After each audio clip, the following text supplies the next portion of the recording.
Hi guys, if wala ka pang GCash Visa card na katulad dito and you are wondering how to get one, then this video is for you.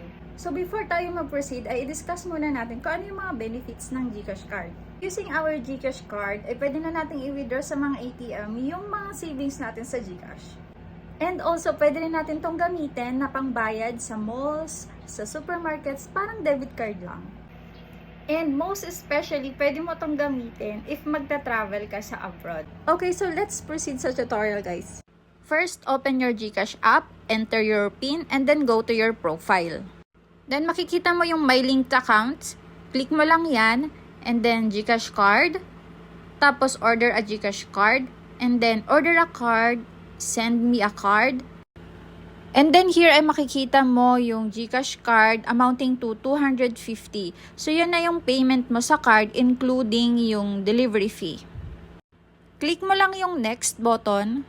Sa next screen ay magpa-provide ka na ng name, contact number, and yung complete address kung saan mo gustong ipa-deliver. Then wait mo na lang for 4 to 10 working days depende sa location. Once na-receive na natin yung card, ang next step ay i-link natin siya sa GCash account natin. So, same lang naman yung procedure. Pupunta ka pa din sa profile, My Link Account, GCash card, and then link my card. Then, makaka-receive ka ng code. Enter mo lang siya doon. Tapos, itong 4-digit card number and virtual account number ay makikita mo lang siya doon sa likod ng mismong card.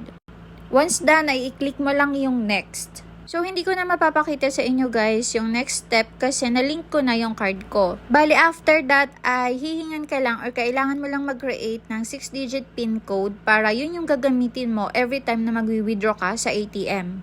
Wag na wag mong i-skip itong step na to kasi hindi mo magagamit yung card kapag di mo siya nilink sa GCash. Make sure na active yung status ng card nyo kapag chinek nyo siya sa profile nyo. So, that's it guys. Thank you for watching. Bye!